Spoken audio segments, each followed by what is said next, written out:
जो आज से हम इंटीग्रल कैलकुलस स्टार्ट करने वाले हैं, या सीबीएसई के अकॉर्डिंग कहें तो आपका मैथ्स का सेकंड बुक स्टार्ट हो रहा है। अब बच्चों कैलकुलस के कुल मिला के 3 पार्ट होते हैं, function, differential calculus and integral calculus. 2 part हम लोगों ने कंप्लीट कर लिए हैं, फंक्शन एंड डिफरेंशियल कैलकुलस, और आज जो इसका लास्ट पार्ट है इंटीग्रल कैलकुलस, वो हम बच्चों स्टार्ट करेंगे। इंटीग्रल कैलकुलस में कुल मिला के 4 टॉपिक हैं बच्चों, indefinite integrals, definite integrals, application of integrals and differential equations. ये जो पहला चैप्टर है इनडेफिनिट इंटीग्रल्स, ये सबसे ज़्यादा बेसिक चैप्टर है, मतलब आगे सारे चैप्टर इसी पे बेस्ड होंगे, तो इसको बड़े ध्यान से आपको समझते चलना है बच्चों। तो आइए स्टार्ट करते हैं इनडेफिनिट इंटीग्रल्स। इसमें हम डायरेक्ट आपको बेसिक कंसेप्ट बता के क्वेश्चन पे चलने वाले हैं। बाकी इंटीग्रल कैसे बना, उसका जो हिस्ट्री है, और इसमें डेफिनेट पहले बना या इनडेफिनेट पहले बना, वो सब नेक्स्ट चैप्टर में हम डिस्कस करेंगे। ठीक है जी बच्चों। तो इनडेफिनेट इंटीग्रल्स, या इसका दूसरा नाम है बच्चों एंटी डेरिवेटिव। नाम ध्यान से पढ़ो, एंटी डेरिवेटिव या प्रिमिटिव। तो बेसिक डेफिनेशन क्या कहता है बच्चों, a function F x is called an antiderivative or primitive of a function fx if fx is differentiable and f dash x means differentiation of capital Fx is fx।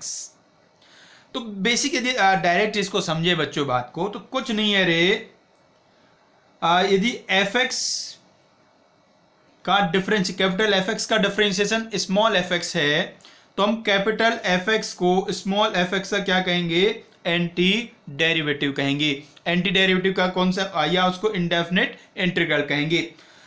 तो simply ये क्या है बच्चों, जो अपना इंटीग्रेशन है उसका simple मतलब क्या है, it is the inverse process of differentiation. Inverse process of differentiation. सीधे शब्दों में समझे तो बात कैसी कुछ है बच्चों, यदि fx का डिफरेंशिएशन gx है, fx का डिफरेंशिएशन gx है, तो gx का इंटीग्रेशन या gx का एंटी डेरिवेटिव या gx का प्रिमिटिव, वो क्या होगा, fx होगा। लिखते कैसे, सिंबल कैसे बनता है भाई, if differentiation of fx equals to gx, then ये देखो, ये साइन होता है बच्चों इंटीग्रल का, ये साइन ऐसा सांप के जैसा जो बना हुआ है, ये इंटीग्रेशन का साइन होता है। Integration of gx dx is equal to fx plus c। तो ये तो बच्चों इंटीग्रेशन का साइन है। अब इसमें ये जो gx है, इसको पता है क्या कहते हैं बच्चों, इसको कहते हैं इंटीग्रैंड। और बच्चों ये जो x है, ये छोटा सा जो x लिखा है, ये वाला x जो d के आगे लिखा हुआ है, इसको कहते हैं बच्चों variable of integration. Variable of integration. तो बच्चों ये जो लिखा है इसका मतलब क्या है, integration of gx with respect to x। ये जो dx लिखा है, जो x d के आगे जो लिखा है उसके रेस्पेक्ट में आपको इंटीग्रेट करना है। अरे भाई जब डिफरेंशिएट करते थे तो डिफरेंशिएशन भी तो बताना पड़ता था ना, किसके रेस्पेक्ट में किया, उसी तरीके से ये है। तो integration of gx with respect to x is equal to fx plus c। यहां से ऐसा फील सा भी कर सकते हो कि भाई ये वाला जो क्या कहते हैं इसको, ये dx उधर चला गया, ये dx उधर चला गया, तो बन गया ना gx इंटू dx। तो gx का x के रेस्पेक्ट में इंटीग्रेशन fx प्लस c है। अब वापस से सुनिए कहानी, यदि fx का डिफरेंशिएशन gx है, तो gx का इंटीग्रेशन fx प्लस c होगा। अब बच्चों ये c क्या है, c है बच्चों कांस्टेंट, इंटीग्रेशन कांस्टेंट इसका नाम है, तो c एक कांस्टेंट है। अब बच्चा सोच रहे c का क्या चक्कर है, c का कोई चक्कर नहीं बच्चे। आप देखो fx का डिफरेंशिएशन gx है। अब यदि आपसे पूछा जाए fx प्लस 1 का डिफरेंशिएशन क्या होगा, तो भी तो gx ही आएगा। अरे 1 तो कांस्टेंट है, उसका डिफरेंशिएशन 0 हो जाएगा। ऐसे देखो, यदि fx का डिफरेंशिएशन gx है और अब आपसे पूछा जाए कि भाई fx प्लस c का डिफरेंशिएशन क्या होगा, तो वो भी क्या होगा बच्चों, gx होगा। तो आप fx को डिफरेंशिएट करें तो भी gx आएगा, fx प्लस एनी कांस्टेंट को डिफरेंशिएट करें तो भी gx ही आएगा। अब इंटीग्रेशन ऑफ gx का मतलब क्या है, आपसे यह पूछा गया है कि बताओ बच्चों gx किसका डिफरेंशिएशन है, gx किसका डिफरेंशिएशन है। अब gx तो वही fx का भी डिफरेंशिएशन हो सकता है, fx प्लस 1 का भी हो सकता है, fx प्लस 2 का भी हो सकता है, इसलिए हम क्या लिखते हैं fx plus c, fx plus any constant. तो जब भी आप इंटीग्रेट करेंगे तो आपको c हमेशा लिखना होगा, एक कांस्टेंट बच्चों लिखना होगा। और बच्चों ये जो इंटीग्रेशन है इसका नाम है इनडेफिनिट इंटीग्रेशन। एक बाद में हम नेक्स्ट टॉपिक में पढ़ेंगे डेफिनिट इंटीग्रेशन, उसमें यहाँ लिमिट लिखी होती है, जिसमें लिमिट लिखी होती है वो डेफिनिट होता है और जिसमें लिमिट नहीं लिखी होती वो इनडेफिनिट होता है बच्चों। तो उम्मीद है बेसिक बात आपको क्लियर होगी। तो इंटीग्रेशन सिंपल क्या है, इनवर्स प्रोसेस ऑफ डिफरेंशिएशन। यदि fx का डिफरेंशिएशन gx है तो gx का इंटीग्रेशन fx प्लस c होगा बच्चों। अब यदि इसको हम ज्योमेट्रिकली समझिए बच्चों, ज्योमेट्रिकली क्या मतलब इसका है, आपने कहा fx का डिफरेंशिएशन gx है और डिफरेंशिएशन क्या रिप्रेजेंट करता है बच्चों, स्लोप। तो आपको पता है कि अपना जो कर्व fx है उसका स्लोप gx है। तो जैसे आप ये कर्व आपने कोई बनाई, ये कर्व आपने बच्चों बनाया, ठीक है जी।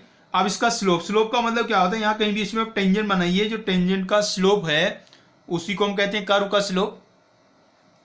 अब एक और हमने ऐसा यहाँ कर्व बनाया बच्चों, ये वाला, ठीक है ना, इसी कर्व को थोड़ा सा नीचे कर दिया है। अब इसमें देखिए किसी पॉइंट पे आप इसमें टेंजेंट बनाइए, यहाँ इसमें आपने टेंजेंट बनाया, आप उसी पॉइंट पे नीचे यहाँ एक टेंजेंट बनाइए, तो दोनों टेंजेंट कैसे बनेंगे, दोनों टेंजेंट पैरेलल बनेंगे। तो ऐसे कितने सारे कर्व बन सकते हैं जिन पे पैरेलल टेंजेंट बनेंगे, मतलब कि उनका जो स्लोप होगा वो सेम आएगा। और स्लोप का मतलब क्या होता है, डिफरेंशिएशन होता है। मैंने ऐसे बहुत सारे कर्व हो सकते हैं जिनका डिफरेंशिएशन सेम आएगा, उनमें कांस्टेंट का चेंज होके, ठीक है भी। तो ये सारे कर्व हैं, तो ये यही इंडिकेट कर रहा है कि भाई आपको यहाँ इंटीग्रेशन ऑफ gx का मतलब क्या हुआ, आपको ये कहा गया कि भी आप वो कर्व बताओ जिसका जो स्लोप है वो gx है। आपको वो कर्व बताना है जिसका स्लोप gx है। अब बच्चों इसका स्लोप gx है, तो यदि इस कर्व को थोड़ा नीचे खिसका देंगे तो भी स्लोप gx ही रहेगा, और नीचे खिसका देंगे तो भी स्लोप gx ही रहेगा बच्चों। बात क्लियर हुई कि नहीं हुई। तो ऐसे करके आपको एक पूरी फैमिली ऑफ कर्व मिलेगी, ऐसी एक पूरी फैमिली ऑफ कर्व आपको मिलेगी जिनका स्लोप सेम आएगा। तो इसलिए जो fx प्लस ये क्या रिप्रेजेंट करता है बच्चों, एक फैमिली ऑफ कर्व रिप्रेजेंट करता है, ठीक है बच्चों। तो ये बेसिक हमारा हुआ कि डिफरेंशिएशन का बेसिक इंटीग्रेशन का बेसिक मतलब क्या है। अब हम इसके फॉर्मूलेज देखते हैं। फॉर्मूलेज कोई नहीं, कुछ फॉर्मूले नहीं है, बट डिफरेंशिएशन के फॉर्मूले आपको आते हैं ना भाई, उन डिफरेंशिएशन को फॉर्मूले को ही आपको उल्टा करके इंटीग्रेशन के फॉर्मूले बना देने हैं बच्चों। आइए शुरुआत करते हैं। जैसे देखो, शुरू के एक दो तो हम डिफरेंशिएशन के लिखाएंगे, उससे इंटीग्रेशन के, बाद में डायरेक्ट इंटीग्रेशन के ही दिखा देंगे। जैसे बच्चों डिफरेंशिएशन ऑफ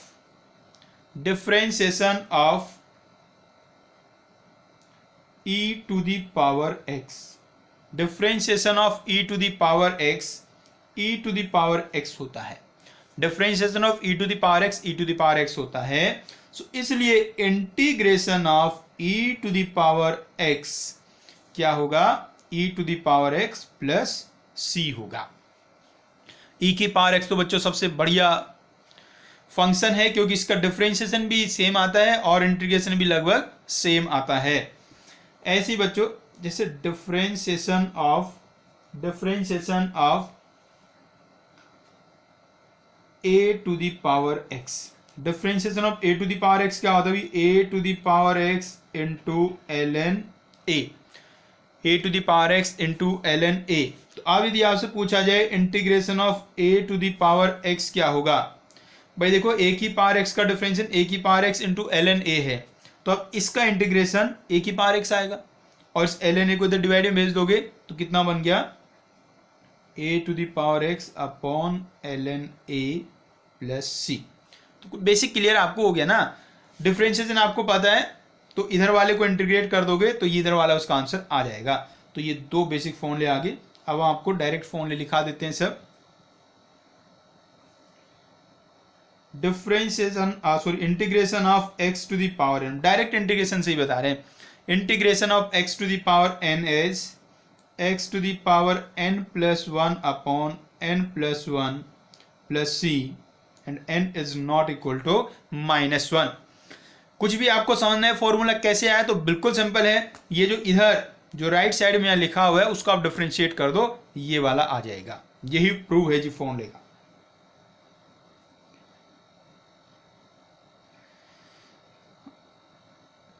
ये तो समझ गए होंगे ना, ये कंडीशन कहां से आया, n is not equal to -1। अरे अपॉन में n+1 आ गया ना, तो अपॉन में n+1 आ गया तो वो 0 नहीं होना चाहिए, इसलिए n का वैल्यू -1 नहीं होना चाहिए। अब बच्चों यदि n का वैल्यू -1 हो गया, यदि n का वैल्यू -1 हो गया तो ये x की पावर -1 मतलब कि 1/x हो जाएगा और 1/x का इंटीग्रेशन हो जाएगा ln mod x। 1/x का इंटीग्रेशन ln mod x, सोचना कुछ नहीं है। अरे ln x का डिफरेंशिएशन 1/x होता है ना, तो बस उसी से 1/x का इंटीग्रेशन ln mod x हो गया। और देखो बच्चों फॉर्मूले कुछ ट्रिग्नोमेट्री वाले देख लो जी, जैसे साइन एक्स का हो जाएगा माइनस कॉस एक्स प्लस सी, कॉस एक्स का हो जाएगा बच्चों साइन एक्स। ये दो फॉर्मूले बड़े ध्यान से आपको समझने हैं भाई, समझ तो आएगी भाई, याद ध्यान से रखने हैं भाई। डिफरेंशिएशन में क्या सीखते थे, साइन एक्स का डिफरेंशिएशन कॉस एक्स होता है, तो इसलिए कॉस एक्स का इंटीग्रेशन साइन एक्स हुआ। कॉस एक्स का डिफरेंशिएशन माइनस साइन एक्स होता है, इसलिए साइन एक्स का इंटीग्रेशन माइनस कॉस एक्स हुआ। तो इन दोनों फंक्शन में साइन और कॉस में डिफरेंशिएशन और इंटीग्रेशन के फॉर्मूले लगभग सेम है, बस साइन का आपको ध्यान रखना है। डिफरेंशिएशन में जब कॉस को डिफरेंशिएट करते हैं तो माइनस आता है, इसमें कॉस को इंटीग्रेट करते हैं तो प्लस आता है। इसको बच्चों ध्यान से याद रखिएगा, अक्सर बच्चों से जी गलतियां हो जाती हैं। और देखिएगा बच्चों फॉर्मूला, सेक स्क्वायर एक्स का इंटीग्रेशन, ऐसे सोचो सेक स्क्वायर एक्स किसका डिफरेंशिएशन होता है, सेक स्क्वायर एक्स किसका डिफरेंशिएशन होता है, ऐसे सोचोगे तो आपको पता चल जाएगा कि सेक स्क्वायर एक्स का इंटीग्रेशन क्या है। भाई फॉर्मूला हमने पढ़ा था, tan x का डिफरेंशिएशन सेक स्क्वायर एक्स होता है, तो सेक स्क्वायर एक्स का इंटीग्रेशन tan x हुआ।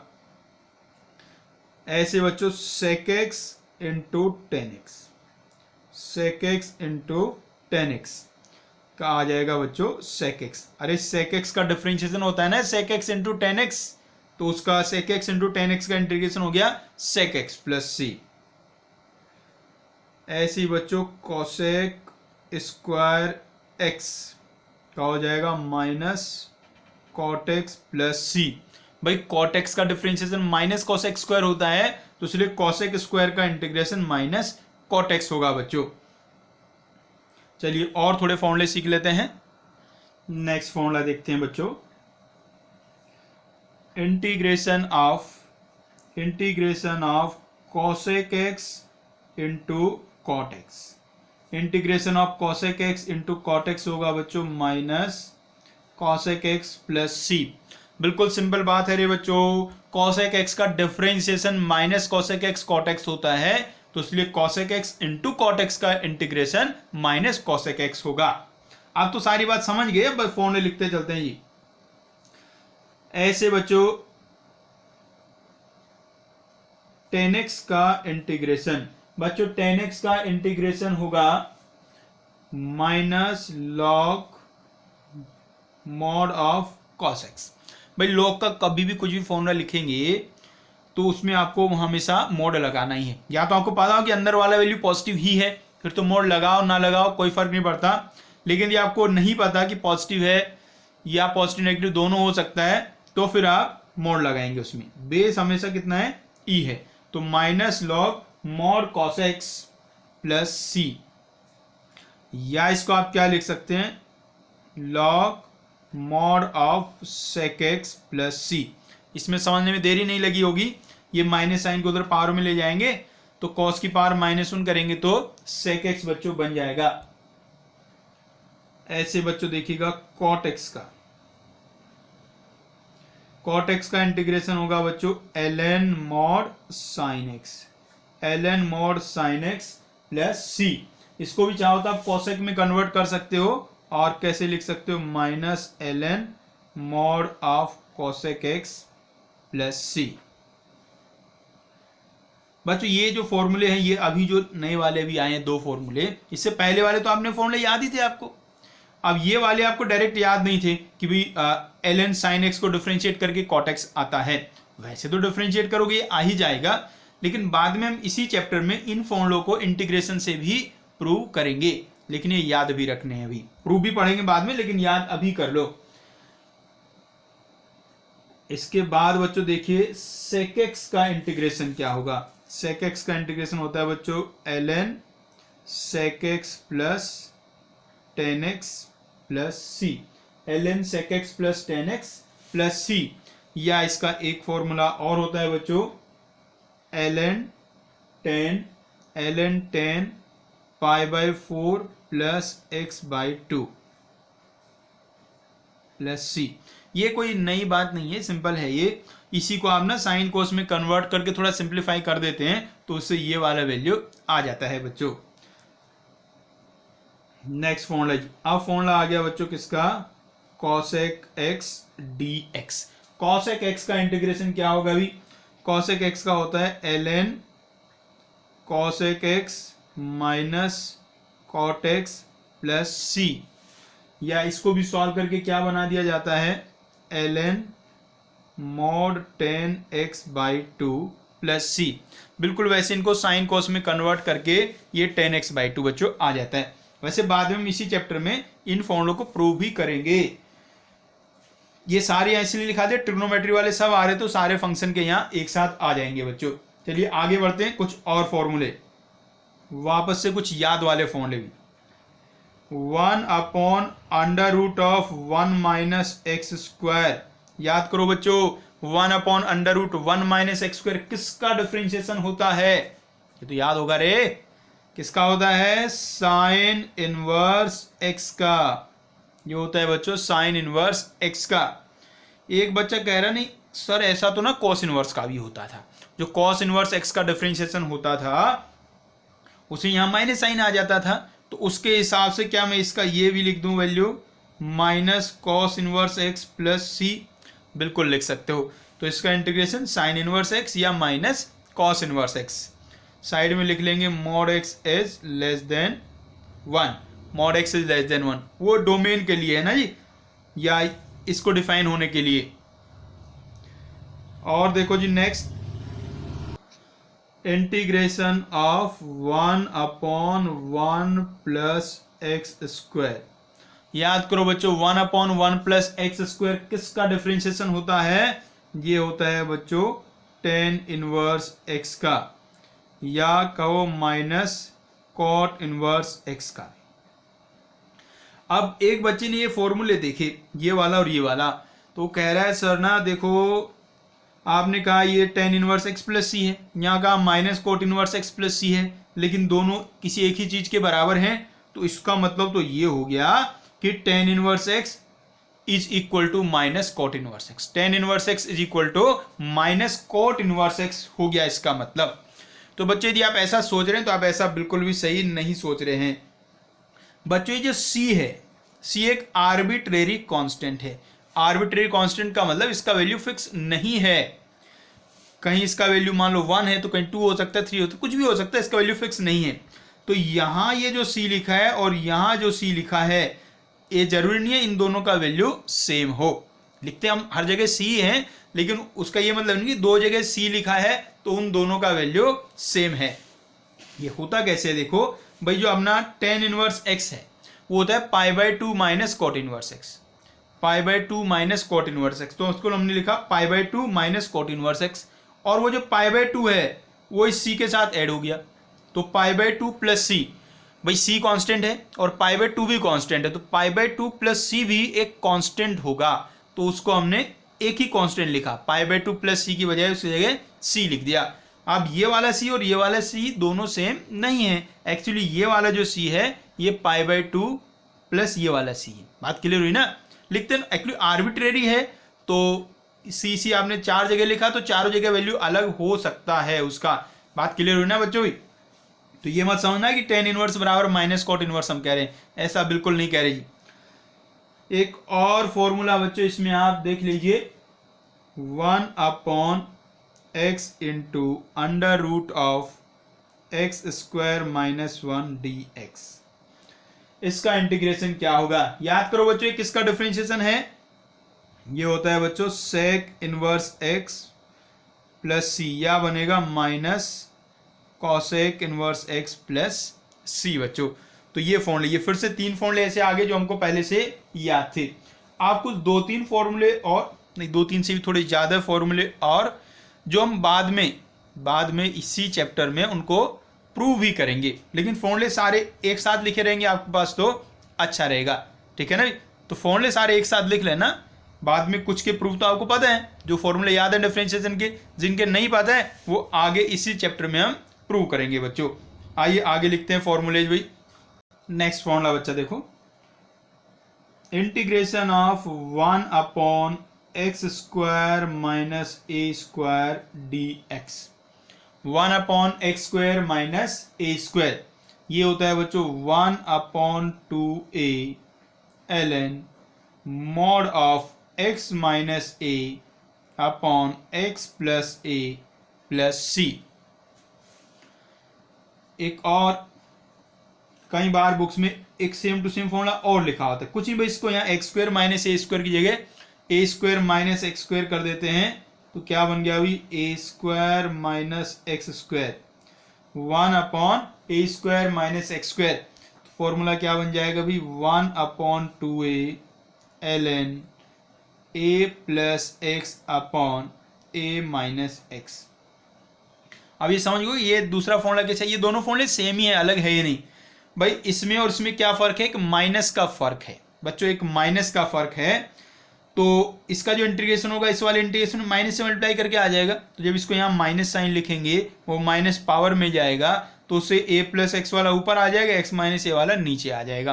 अब आप x माइनस ए लिखें या a माइनस एक्स लिखें, उससे कोई फर्क नहीं पड़ता, क्योंकि बाहर क्या लगा है? मॉड लगा है बच्चों। नेक्स्ट फॉर्मूला देखो जी, 1 upon A square plus x square, 1 upon A square plus x square. तो इसका इंटीग्रेशन बनेगा बच्चों 1 upon A tan inverse x upon A plus C, 1 upon A tan inverse x upon A. बाद में देखो इनको प्रूव हम करने ही वाले हैं, अभी फिलहाल के लिए आपको इनको प्रूव करना हो तो सिंपल एक तरीका तो आपको पता ही है ना। कैसे पता है? ये जो इधर राइट साइड वाले हैं इनको आप डिफरेंशिएट कर दो तो लेफ्ट हैंड साइड आपका बच्चों आ जाएगा, कोई समस्या की बात नहीं है। आइए और देखते हैं नेक्स्ट फॉर्मूला बच्चों, integration of 1 upon under root a square minus x square D x. ये बनता है बच्चों sine inverse x upon A plus c. Integration of 1 upon under root of A square plus x square. बच्चों ये जो फॉर्मूले हैं जो आपको डायरेक्ट याद नहीं है, उनको बार बार आपको बता रहे हैं, इनको हम इसी चैप्टर में आगे प्रूव भी करने वाले हैं। क्योंकि जो पहले वाले थे उनके डिफरेंशिएशन तो सबको याद होते हैं, तो उनका क्या प्रूव करना हो तो डायरेक्ट आपने याद कर लिए, लेकिन ये ऐसे थोड़ा ना आपको याद है कि 1 upon tan inverse x upon A का डिफरेंशिएशन क्या होता है, वो ऐसे आपको याद नहीं है। तो फिर हम इधर से इधर लाने आपको सिखाएंगे कि डायरेक्ट उन्हीं जो बेसिक फॉर्मूले आपके, उन्हीं की हेल्प से हम ये वाले फॉर्मूले ड्राइव करेंगे बच्चों। तो इसका होगा log mod of x plus under root of x square plus A square plus C. बच्चों इस फॉर्मूले में आप मोड लगाओ या न लगाओ उससे कोई फर्क नहीं पड़ता, क्योंकि ये जो वैल्यू होगा x plus under root of x square plus A square, ये हमेशा पॉजिटिव ही आएगा। इसलिए आप मोड लगा भी सकते हो, नहीं भी लगा सकते हो, एक ही बात है। और देखिएगा बच्चों formula, integration of 1 upon under root of x square minus A square, ये होता है बच्चों ln mod x plus under root of x square minus A square plus C. और देखिएगा बच्चों फॉर्मूले, सारे फॉर्मूले आपको एक साथ ही हम लिखा रहे हैं। इनमें से बहुत सारे फॉर्मूले थोड़े दिनों बाद यूज होने शुरू होंगे, स्टार्टिंग के कई सारे लेक्चर्स में यूज भी नहीं होंगे, लेकिन लिखे एक साथ होने चाहिए बच्चों। नेक्स्ट देखिएगा बच्चों formula, integration of under root of A square minus x square D x, ये बच्चों बनेगा x by two under root of A square minus x square plus A square by two sine inverse x upon A plus C. एक और इसी के जैसा formula होगा बच्चों, integration of under root of x square minus A square D X, x by two under root of x square minus A square minus A square by two log of x plus under root of x square minus A square plus C. और बच्चों एक formula और लिख लेते हैं यहाँ इसके जैसा ही,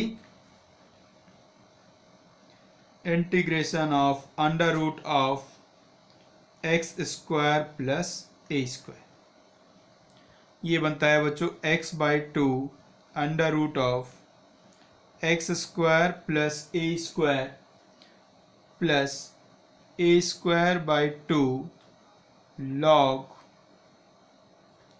mod of x plus under root of x square plus A square. ये देखो ये मेन फॉर्मूले हैं जो आपके बच्चों यूज होने वाले हैं। तो फॉर्मूले हमने मैक्सिमम सब सीख लिए हैं। अब हम एक दो प्रॉपर्टीज सीखते हैं और फिर डायरेक्ट चलेंगे क्वेश्चन सॉल्व करने पे भी बच्चों। कुछ बेसिक प्रॉपर्टीज की हम बच्चों बात कर लेते हैं, बहुत ही बेसिक प्रॉपर्टीज हैं। बेसिक प्रॉपर्टीज, वैसे ये प्रॉपर्टीज हम आपको नहीं बताते तो भी आप क्वेश्चन को कर लेते। प्रॉपर्टी क्या कहती है बच्चों, यदि दो फंक्शन प्लस में लिखे हैं तो उनको आप कैसे इंटीग्रेट करेंगे। बताओ बच्चों कैसे इंटीग्रेट करोगे, दो फंक्शन प्लस में लिखे हैं तो कैसे इंटीग्रेट करोगे। भाई ऐसे याद करो, जब दो फंक्शन प्लस में लिखे होते तो डिफरेंशिएट कैसे करते थे, लगभग वही मेथड यहाँ भी यूज होगा। तो वहां तो करते थे अलग अलग, आप क्या करते थे, तो यहाँ भी अलग अलग करेंगे। तो बच्चों यदि दो फंक्शन प्लस में लिखे हैं और उनको आपको इंटीग्रेट करना हो तो आप उनको अलग अलग इंटीग्रेट करेंगे, ठीक है ना। मान लो आपको x प्लस साइन एक्स को इंटीग्रेट करना है तो x को अलग इंटीग्रेट कर लो, साइन एक्स को अलग इंटीग्रेट कर दो, फिर दोनों को आप ऐड कर दो। अब बच्चों प्लस में ऐसा कर रहे हैं तो माइनस में कैसा करेंगे, माइनस में भी सेम ऐसा ही करेंगे बच्चों। और देखिए बच्चों यदि फंक्शन के मल्टीप्लाई में कोई कांस्टेंट लिखा हुआ है तो फिर कैसे आप इंटीग्रेट करेंगे। तो बच्चों कांस्टेंट को तो आप साइड में छोड़ दोगे और फंक्शन को इंटीग्रेट कर लेंगे। भाई डिफरेंशिएशन में भी तो ऐसे ही करते थे ना, कांस्टेंट इनटू किसी का डिफरेंशिएशन करना तो कांस्टेंट को ऐसे ही छोड़ देते और जो वेरिएबल होता था उसको डिफरेंशिएट करते। तो यहां भी बात बिल्कुल सेम ऐसी ही है बच्चों। एक और बेसिक सी प्रॉपर्टी बच्चों,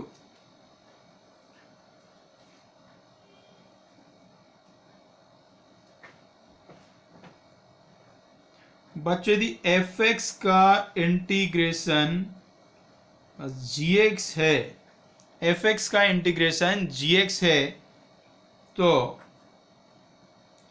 f ऑफ ax का इंटीग्रेशन होगा g of ax upon a, g of ax upon a। इसका भी प्रूव आपको समझना है तो बहुत ही ज्यादा आसान है भी। देखो यहाँ आपको क्या पता है कि एफ एक्स का इंटीग्रेशन जी एक्स है, मतलब कि जी एक्स का डिफरेंशिएशन कितना है, एफ एक्स है। अब आप इसको डिफरेंशिएट करो, यदि आप इसको डिफरेंशिएट करोगे जी ए एक्स को, तो यहाँ चेन रूल लगाओगे, तो इसका डिफरेंशिएशन क्या आएगा, जी डैश ए एक्स, और फिर ए एक्स को डिफरेंशिएट करोगे तो आएगा ए, तो उस ए से ये वाला ए कैंसिल हो जाएगा। तो बात समझ में आ गई। तो ये याद रखना इंपॉर्टेंट है बहुत, ये वाली प्रॉपर्टी बहुत इंपॉर्टेंट है, बहुत बार यूज होती है। और इसकी इंपॉर्टेंस की एक खास वजह क्या है, ये कई बार हम प्रॉपर्टी भूल जाते हैं।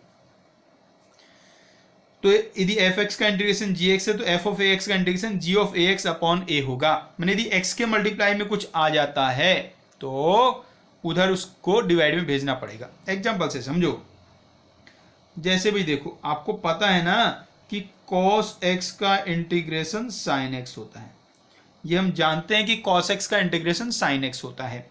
अब बच्चों यदि हमें कॉस 2x को इंटीग्रेट करना हो, कॉस 2x को इंटीग्रेट करना हो तो भी साइन 2x तो पहले लिखेंगे ही, साइन 2x तो लिखेंगे ही। अब देखो यहाँ x के मल्टीप्लाई में 2 आ गया है, इसलिए आप 2 से डिवाइड कर देंगे। बात समझ में आई ना। ऐसी यदि आपको कॉस 4x को इंटीग्रेट करना होगा तो क्या लिखेंगे, sign 4x upon 4 plus C. बात क्लियर हुई भी। तो यदि x के मल्टीप्लाई में कोई कांस्टेंट आ जाए तो फिर उससे आप डिवाइड कर लेंगे इंटीग्रेशन के बाद। बात क्लियर हुई। तो ये बेसिक कंसेप्ट हमने बच्चों सीख लिए हैं, अब हम इनसे क्वेश्चन करेंगे।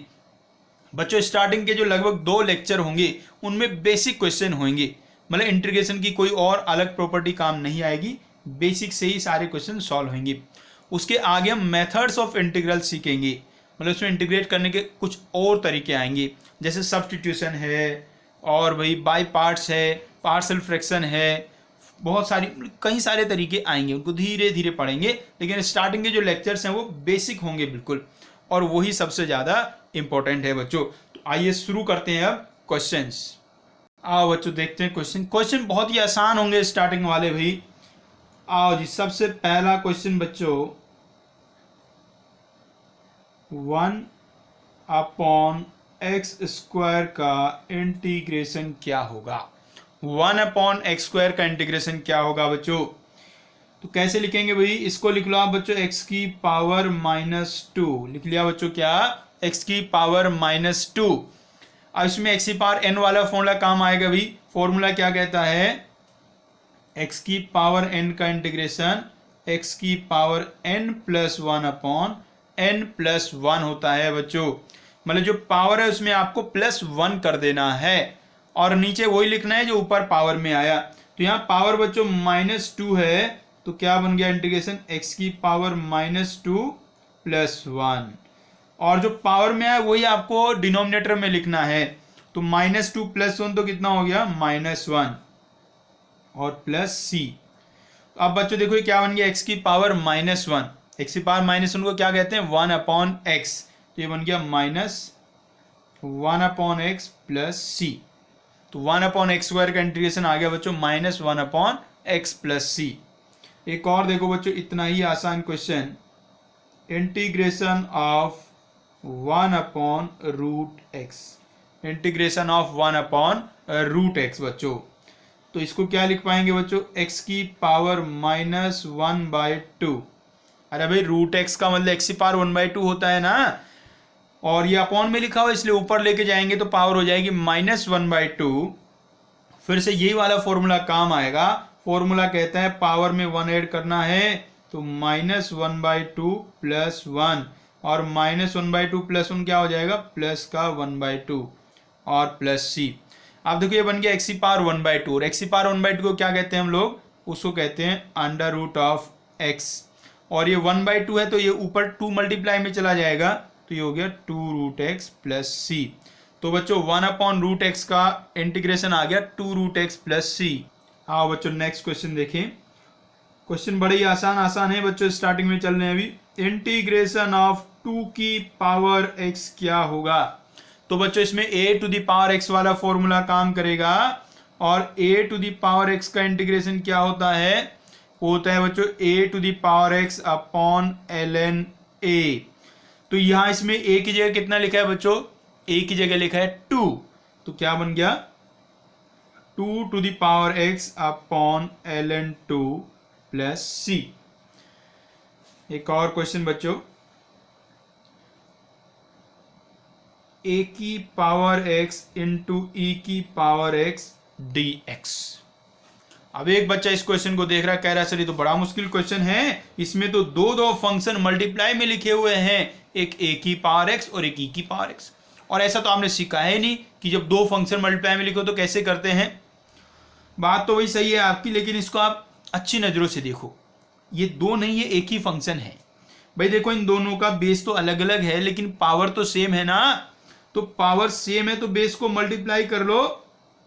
कैसे लिख दो, a इंटू ई की पावर x, a e की पावर x। अब इसमें ये वाला फॉर्मूला काम कर जाएगा नहीं कर जाएगा, a की जगह a इंटू ई आ गया बस। तो क्या बन गया रे बच्चों, देखो a e की power x upon ln a e plus c। उम्मीद है क्लियर बात हुई भी। आइए और देखते हैं क्वेश्चन। इंटीग्रेशन ऑफ e की power ln root x upon x, e की power ln root x upon x। बच्चों इसको आपको करना है इंटीग्रेट। अब ये मत कहना इसमें तो डिवीजन रूल लगना है, डिवाइड में कुछ आ गया है, ऐसा नहीं। अभी जो स्टार्टिंग के लेक्चर में बेसिक चल रहा है, सब डायरेक्ट फॉर्मूले से ही करने हैं। इसमें देखो एक बढ़िया फॉर्मूला काम आएगा, e की पावर ln x, e की पावर ln x x के बराबर होता है। ये फॉर्मूला हमने सीखा हुआ है, यहां लिख देते हैं यार, ऐसे लिखते हैं a to the power log x base a to the power log x base a। जब ये वाला बेस और नीचे वाला बेस सेम होता है तो वैल्यू कितना आता है, x आता है। तो यहाँ e to the power ln x है, e to the power ln root x है, तो इसका वैल्यू हो जाएगा रूट x, और अपॉन में क्या लिखा है x। इसको करना है जी इंटीग्रेट। ये क्या बन गया, अरे रूट x अपॉन x क्या होता है 1 अपॉन रूट x, और 1 अपॉन रूट x का इंटीग्रेशन क्या होता है 2 रूट x। तो ये आ गया 2 रूट x प्लस c। बच्चों नेक्स्ट क्वेश्चन देखिएगा बच्चों, integration of e to the power x ln a plus e to the power a ln x। ये देखो जी, कोशिश करो बच्चों सॉल्व करने की। तो इसमें क्या करना है भाई, सबसे पहले तो ये देखो जितना जो अजीब सा लिखा है e की पावर ln ऐसा करके लिखा है, इसको सिंप्लीफाई करना होगा। तो पहले वाले को देखो कैसे सिंप्लीफाई करेंगे। जो e to the power x ln a है, इसमें ये जो x है ये वाला, ये यहां पहुंच जाएगा इसके पावर में। प्रॉपर्टी होता है ना लॉग वाला, इसके पावर में कुछ होता है तो आगे आ जाता है, उसको रिवर्स प्रॉपर्टी यूज करो। यहां कुछ मल्टीप्लाई में लिखा है तो वो पावर में पहुंच जाएगा। तो ये बन गया e to the power ln a to the power x। अब e to the power ln x का वैल्यू x के इक्वल होता है, इसलिए इसका वैल्यू आ गया a to the power x। तो बच्चों इसमें जो फर्स्ट टर्म लिखा हुआ है एक्चुअली में a to the power x लिखा हुआ है। बच्चों इसी तरीके से आप सेकंड टर्म को सॉल्व करेंगे तो इसमें ये a पावर में जाएगा तो ये x to the power a बन जाएगा, x to the power a। अब यहां बच्चों a to the power x वाला फॉर्मूला काम आएगा, और वो होता है a to the power x upon ln a। और बच्चों यहां कौन सा फॉर्मूला काम आएगा, यह आएगा x to the power n वाला फॉर्मूला। अरे ऐसे समझो, देखो जब आपका बेस कांस्टेंट होता है पावर वेरिएबल होता है तो a की पावर x वाला फॉर्मूला लगता है, और जब बेस वेरिएबल होता है पावर कांस्टेंट होता है तो x की पावर n वाला फॉर्मूला काम करता है। तो x to the power a का इंटीग्रेशन क्या हो गया, x to the power a plus 1 upon a plus 1 plus c any constant आएगा जी। और देखिएगा क्वेश्चन, अब धीरे धीरे बच्चों क्वेश्चंस को आप खुद भी सॉल्व करने शुरू करो। e to the power 5 ln x minus e to the power 4 ln x divided by e to the power 3 ln x minus e to the power 2 ln x dx। आप देखो जी, solve करो इसको बच्चों। बिल्कुल simple है रे, जैसे ये हमने पहले वाले क्वेश्चन को सॉल्व किया उसी तरीके से सेम सॉल्व हो जाएगा। कैसे बनेगा बच्चों, ये जो 5 है ये इसके पावर में जाएगा, तो क्या बन गया e to the power ln x to the power 5 minus ये 4 भी पावर में गया, e to the power ln x to the power 4 divided by e to the power ln x cube minus e to the power ln x square. अब बच्चों e से ln हट जाएगा अपना, तो क्या बचेगा इधर x to the power 5 minus x to the power 4 upon x cube minus x square dx। अब बच्चों न्यूमरेटर से यदि हम एक्स स्क्वायर कॉमन ले लें, न्यूमरेटर से यदि हम एक्स स्क्वायर कॉमन ले लें तो क्या बचेगा X cube minus x square, और डिनोमिनेटर में क्या लिखा है X cube minus x square. भाई X cube minus x square cancel हो जाएगा, तो बचा क्या, बचा अपना integration of x square dx। और एक्स स्क्वायर का इंटीग्रेशन क्या होगा बच्चों, X cube upon 3 plus C. तो कुछ बेसिक क्वेश्चन हम अभी कर रहे हैं बच्चों। अब धीरे धीरे आप भी ये क्वेश्चन साथ साथ सॉल्व करने शुरू करो बच्चों। आओ देखिए next question, integration of x cube plus 3x plus 4 upon under root of x dx। इसको बच्चों इंटीग्रेट करना है, बिल्कुल आपके लेवल का क्वेश्चन है, सॉल्व कर लो भैया। तो कैसे सॉल्व करेंगे रे बच्चों इसको, कोई ज़्यादा बड़ा दिमाग नहीं लगाना है, अलग अलग डिवाइड कर लो। एक बार एक्स क्यूब के अपॉन में ले लो, एक बार 3x के अपॉन में, एक बार 4 के अपॉन में। तो बच्चों क्या बन गया x cube upon under root of x plus 3x upon under root of x plus 4 upon under root of x. ये बच्चों ऐसा कुछ बन गया है। अब बच्चों इसको आप थोड़ा सिंप्लीफाई कर लो। भाई ऊपर देखो x की पावर 3 है और नीचे रूट x है, रूट x का मतलब x की पावर 1/2।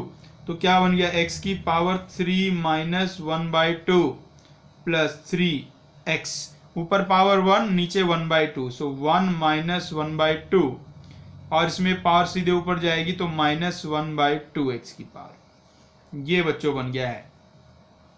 तो ये बन गया बच्चों x की पावर 5/2 प्लस 3 इंटू एक्स की पावर 1/2 प्लस 4 इंटू एक्स की पावर माइनस 1/2 dx। अब बच्चों इसको इंटीग्रेट कर देंगे अब डायरेक्ट। अरे कुछ नहीं करना रे, एक्स की पावर एन वाला फॉर्मूला लगा दो सब में।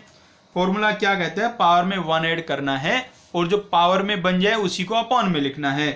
तो x की पावर 5/2 प्लस 1 अपॉन, और इन दोनों को ऐड करके कितना आ गया 7/2। नेक्स्ट में क्या बनेगा जी, 3 तो कांस्टेंट है उसको ऐसे ही छोड़ो, पावर में 1 ऐड कर दो 1/2 प्लस 1, और ये ऐड करके हो गया 3/2 प्लस 4, इसमें पावर में 1 ऐड कर दो माइनस 1/2 प्लस 1, ये ऐड करके हो गया जी 1/2 प्लस सी। अब बच्चों ये जो 2 है ये ऊपर पहुंचेगा, इसका 2 भी ऊपर पहुंचेगा, इसका 2 भी ऊपर पहुंचेगा। तो ये क्या बन गया 2/7 एक्स की पावर 7/2। यहाँ देखो 3 से 3 कैंसिल हो गया तो हो गया 2 इंटू एक्स की पावर 3/2, ये इधर आगे हो जाएगा 8 इंटू एक्स की पावर 1/2। चाहो तो उसको आप रूट एक्स लिख सकते हो बच्चों। इसमें चाहो तो आप 2 रूट एक्स कॉमन ले लो, चाहो तो मर्जी हो आपकी तो ले लो, नहीं तो ऐसे भी छोड़ सकते हो। तो यदि आप 2 रूट एक्स कॉमन लेंगे तो यहाँ से 1/2 पावर चली गई, तो यहाँ पावर कितनी बची 3, तो ये आ गया एक्स क्यूब अपॉन 7 प्लस, यहाँ से देखो 1/2 पावर चली गई तो यहाँ एक पावर बची, मतलब कि बचा x। और बच्चों यहाँ क्या बचा, यहाँ बचा 4 बचा ना, 2 रूट एक्स तो बाहर चला गया तो यहाँ बचा बच्चों 4। नेक्स्ट क्वेश्चन देखो बच्चों, integration of x plus 1 whole square upon x into x square plus 1 dx। बच्चों जो बेसिक से हम क्वेश्चन कर रहे हैं तो उनमें याद रखिएगा कोई नया कंसेप्ट यूज नहीं करना है। कहीं मत सोचना कुछ प्रोडक्ट वाला फॉर्मूला होगा, डिवीजन वाला फॉर्मूला होगा, ऐसा कुछ नहीं सोचना है। पहले आपको अपना जो फंक्शन है उसको सिंप्लीफाई करके उस फॉर्म में लाना होगा जिस फॉर्म के आपको फॉर्मूले याद हैं। तो भाई क्या करें, इसके लिए न्यूमरेटर का स्क्वायर ओपन कर लेते हैं, तो आएगा x square plus 1 plus 2x और अपॉन में है x into x square plus 1।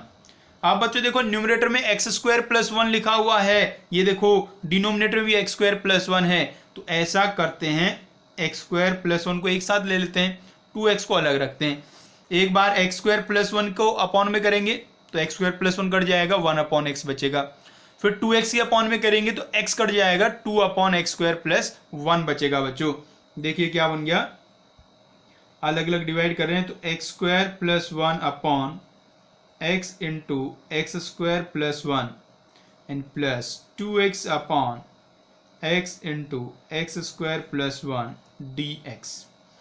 बच्चों सिंप्लीफाई कर दो तो ये बन गया 1 अपॉन एक्स और यहां बन गया 2 अपॉन 1 प्लस एक्स स्क्वायर। अब बच्चों 1 अपॉन एक्स का integration ln mod x, formula याद कर लेना भाई, प्लस 2 तो कांस्टेंट है, 1 upon 1 plus x square, 1 upon 1 plus x square का इंटीग्रेशन होता है बच्चों tan इनवर्स x, तो ln mod x plus 2 tan inverse x plus c। बच्चों एक छोटी सी बात और बता देते हैं फिर आगे क्वेश्चन करते हैं।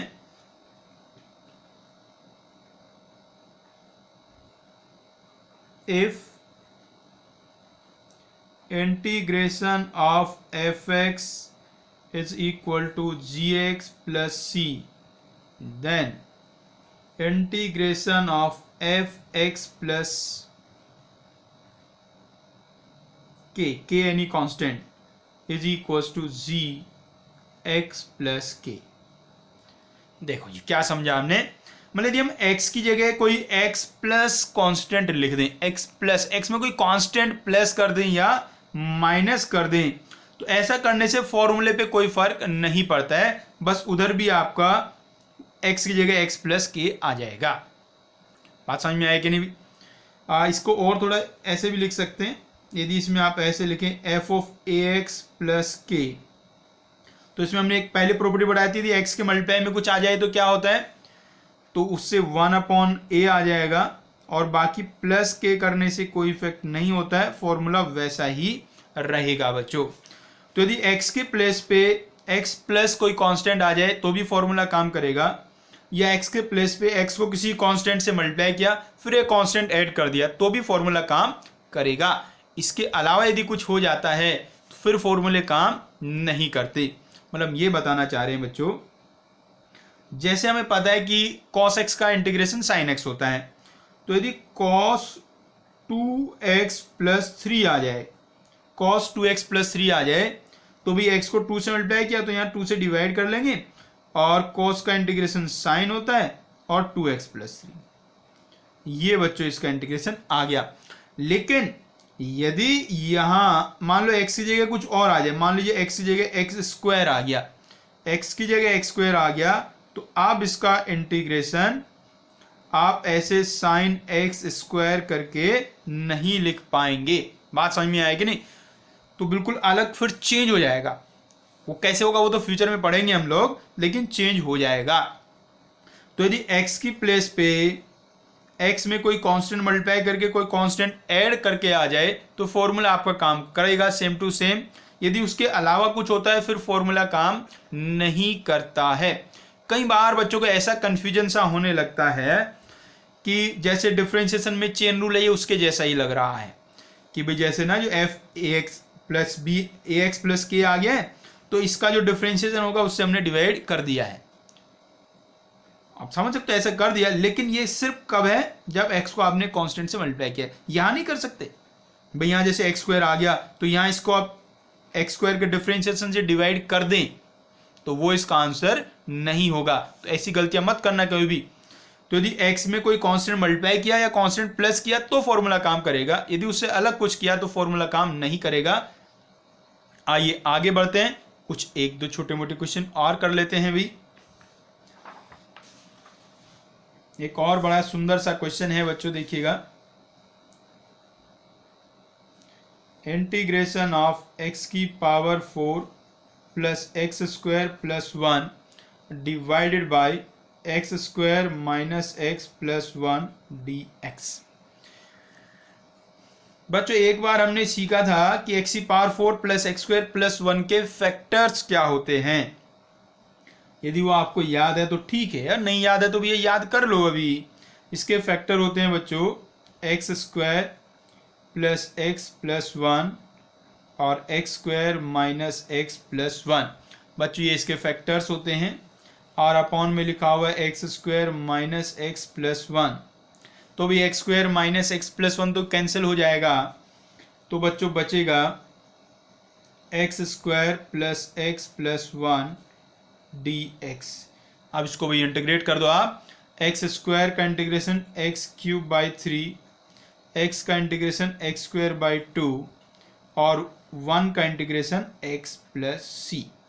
अभी बच्चा कह रहा है सर ये तो नहीं बताया था आपने, 1 का इंटीग्रेशन एक्स होता है, तो इसको आप एक्स की पावर 0 समझ के फॉर्मूला यूज करके कर सकते हो। नहीं तो बेसिक है जी, एक्स का डिफरेंशिएशन 1 तो 1 का इंटीग्रेशन एक्स। आओ जी और देखते हैं question. Integration of x cube upon x plus 1, x cube upon x plus 1, इसको आपको इंटीग्रेट करना है। तो ऐसे क्वेश्चन के लिए एक बेसिक फंडा याद कर लो बच्चों, जब भी न्यूमरेटर में डिग्री ज्यादा होता है डिनोमिनेटर में डिग्री कम होता है, और ऊपर भी एक पॉलिनोमियल नीचे भी एक पॉलिनोमियल होता है, तो हमेशा डिवाइड कर देते हैं, डिवाइड कर देते हैं। तो डिवाइड जब करेंगे तो कई सारे पार्ट्स में ब्रेक हो जाएगा, प्लस माइनस में आ जाएगा, फिर इंटीग्रेट करना आसान रहेगा। डिवाइड करने के बच्चों दो तरीके होते हैं, या तो आप बिल्कुल जो लॉन्ग डिवीजन होता है उससे प्रॉपर डिवाइड करें, या तो इसमें कुछ प्लस माइनस करके ऐसा बना लो जिससे कि नीचे वाला ऊपर वाले का फैक्टर बन जाए बच्चों।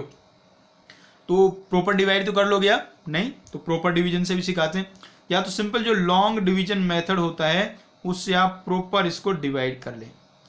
भाई एक्स क्यूब को एक्स प्लस 1 से डिवाइड कर लो, कितना चलेगा भैया, पहले एक्स स्क्वायर, तो यहाँ आ जाएगा x cube plus x square, minus कर दो एक्स क्यूब कैंसिल, तो यहाँ आ गया माइनस एक्स स्क्वायर। अब भाई यहाँ कितना चलेगा, माइनस एक्स, ये आ गया माइनस एक्स, कर लो multiply, minus x square minus X, minus करोगे साइन चेंज हो जाएंगे, एक्स स्क्वायर वाला कैंसिल हो गया, तो बचा कितना एक्स। अब भाई 1 चलेगा तो यहाँ प्लस 1, तो यहाँ आ गया एक्स प्लस 1, माइनस करोगे तो कितना आ गया बच्चों, माइनस 1। तो ऐसे डिवाइड करके बच्चों आ गया है। अब वही बचपन वाली बात आपको एक याद होगी, तो यहाँ जो आपका x cube upon x plus 1 होगा वो किसके इक्वल हो जाएगा, x square minus x plus 1 और माइनस 1 अपॉन एक्स प्लस 1। अरे वही जो होता है ना, dividend equals to divisor into quotient plus remainder, वो वाले कंसेप्ट से। तो ये क्या बन गया है बच्चों, ये बन गया x square minus x plus 1 minus 1 upon x plus 1। आप इसको बड़े इजीली आप इंटीग्रेट कर सकते हैं। X square minus x plus 1 को करना है तो एक्स स्क्वायर का एक्स क्यूब बाई 3, ये हो गया जी एक्स स्क्वायर अपॉन 2, वो 1 का हो गया एक्स, और 1 अपॉन एक्स प्लस 1। अब देखो ये 1 अपॉन एक्स का है वो हमें इंटीग्रेशन पता है। अब एक्स में कोई कांस्टेंट ऐड कर दिया, तो यदि एक्स में कोई कांस्टेंट ऐड कर देते हैं तो सेम फॉर्मूला काम करता है। तो ये क्या बन जाएगा, ln mod x plus 1 plus C. बात क्लियर हुई। ये बार बार आपको ध्यान देना है, याद रखना, x में यदि कोई कांस्टेंट ऐड कर दिया या मल्टीप्लाई कर दिया तो ही फॉर्मूला काम करेगा। जैसे यहाँ 1 अपॉन एक्स प्लस 1 है, भाई 1 अपॉन एक्स का इंटीग्रेशन ln mod x होता है, तो 1 अपॉन एक्स प्लस 1 है तो ln mod x प्लस 1 हो गया। लेकिन यदि यहाँ 1 अपॉन एक्स स्क्वायर प्लस 1 होता, 1 अपॉन एक्स स्क्वायर प्लस 1 होता, तो फिर हम इसको ln x स्क्वायर प्लस 1 नहीं लिख सकते थे। बात समझ में आई ना, फॉर्मूला बिल्कुल चेंज हो जाता है। जैसे 1 अपॉन एक्स स्क्वायर प्लस 1 का जो इंटीग्रेशन होता है वो tan इनवर्स x होता है, तो 1 अपॉन एक्स प्लस 1 है तो देखो लॉग में आ रहा है, एक्स स्क्वायर प्लस 1 हो गया तो tan इनवर्स में चला गया, बिल्कुल अलग हो जाता है फॉर्मूला। बात क्लियर हुई। ये एक तरीका हुआ आपका लॉन्ग डिवीजन से। यदि लॉन्ग डिवीजन से नहीं करना चाहते तो इसको एक ऐसे भी आप कर सकते हैं, भाई नीचे देखो x+1 लिखा है ना, तो ऊपर क्या करो आप +1 -1 कर लो, तो जो x³ है उसमें +1 कर लो और उसमें -1 कर लो। आप बच्चों जो अपना ये x³ +1 है, इसमें आप a³ + b³ वाला फॉर्मूला यूज कर दो, तो कैसे लिखा जाएगा, x+1 x² - x+1, और आप अलग अलग डिवाइड कर लो, एक बार x³ +1 के अपॉन में कर लो, एक बार 1 के अपॉन में कर लो। ये देखो जी, अब यहां देखो x+1 कैंसिल हो जाएगा, तो क्या बचेगा इधर देखो, x² - x+1 और -1 / x+1। देखो बिल्कुल वैसे ही आ गया जैसा ये यहाँ आया था, सही है ना। तो या तो प्रॉपरली लॉन्ग डिवीजन मेथड से कर लो, या तो कुछ प्लस माइनस करके, जिससे कि ऊपर वाले में नीचे वाला कोई फैक्टर बन जाए, वैसे भी आप इसको कर सकते हो, ठीक है। इससे आगे तो ये आंसर यहाँ से आप लिख देंगे बच्चों। आइए और देखते हैं एक क्वेश्चन। नेक्स्ट क्वेश्चन बिल्कुल ऐसे ही है बच्चों, integration of x³ + 4x² - 3x - 2 divided by x + 2 dx। भाई इसको करना है, आप सीख तो चुके हैं कैसे करना है।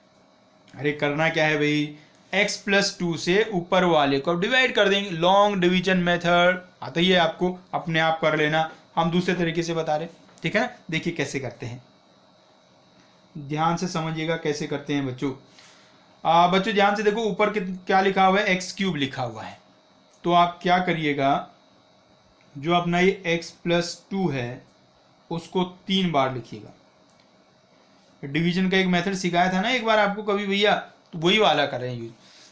3 डिग्री है तो यहाँ x + 2 को 3 बार लिखिएगा। सबसे पहले में x², दूसरे में x², दूसरे में x। अब मल्टीप्लाई करना शुरू करो, ये दो कितना बन गया, x³ और +2x² + 2x², और वहाँ कितना है 4x², तो 2x² यहाँ आ गया, वहाँ था 4, बाकी कितना बचा 2, तो यहाँ कर दो +2, तो देखो ये 2x² यहाँ से आ गया, 2x² यहाँ से आ गया। उसके आगे देखो कितना लिखा है, +4x, जब इसको मल्टीप्लाई करेंगे ना तो +4x बन गया, और वहाँ कितना है -3x है, ये +4 है, हमें लाना है -3, तो माइनस कितना करना पड़ेगा, -7 कर दो, तो यहाँ से देखो +4x आएगा, यहाँ से -7x आएगा, तो -3 बचेगा। आप देखो ये कितना बन गया, -14, और वहाँ तो कितना है -2, तो प्लस कितना करना है, प्लस करना है 12, और अपॉन में है x + 2। इस तरीके से भी आप डिवाइड कर सकते हैं भी। आप बच्चों जो पहले 3 फैक्टर है उनसे आप x + 2 कॉमन ले लो, तो बच जाएगा x² + 2x - 7, और इसके अपॉन में लिख लो x + 2 को, और फिर जो +12 है उसके अपॉन में लिख लो x + 2 को। ये बच्चों बन गया है। अब इसमें x + 2 को आप कैंसिल कर दोगे, तो यहाँ बचेगा x² + 2x - 7 और 12/x + 2। अब बच्चों x² का इंटीग्रेशन हो गया x³ / 3, ये 2x का हो गया x² -7 का -7x + 12 ln mod of x + 2 + c। ये आ गया बच्चों अपना आंसर। उम्मीद है समझ में आ गया होगा, बिल्कुल बेसिक से क्वेश्चन है, कोई खास बात नहीं है। आपकी जो बुक होगी स्कूल वाली बुक मेनली, उससे आप क्वेश्चन अभी सॉल्व कर सकते हैं। उसमें आपको कम से कम एक एक्सरसाइज ऐसी मिलेगी जिसमें ऐसे बेसिक वाले क्वेश्चन होंगे बच्चों। आओ एक छोटा सा क्वेश्चन और कर लेते हैं बच्चों।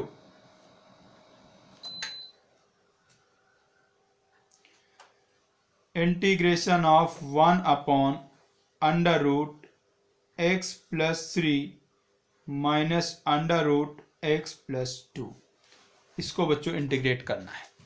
क्वेश्चन देखने में बड़ा मुश्किल सा लग रहा, होते बहुत आसान है। इसको क्या करो भी, ये समस्या इसमें क्या है, डिनोमिनेटर में रूट आ गया। डिनोमिनेटर में रूट आ जाए तो बहुत खतरनाक होता है, तो हमें डिनोमिनेटर से रूट हटाना है। तो उसके लिए हमने बचपन में सीखा हुआ है रेशनलाइजेशन, तो इसको भैया रेशनलाइज कर देंगे।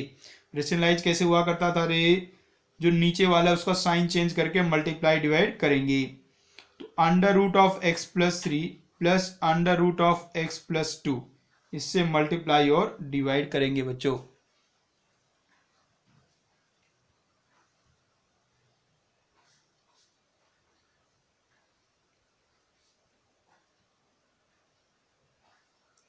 आप बच्चों डिनोमिनेटर में आप वही a plus b a minus b, तो a square minus b square वाला फॉर्मूला काम कर जाएगा बच्चों। तो क्या बनेगा रे, ऊपर तो रहा under root x plus 3 plus under root of x plus 2, नीचे बन जाएगा इसका स्क्वायर माइनस इसका स्क्वायर, इसका स्क्वायर हो गया एक्स प्लस 3 और उसका स्क्वायर हो गया एक्स प्लस 2।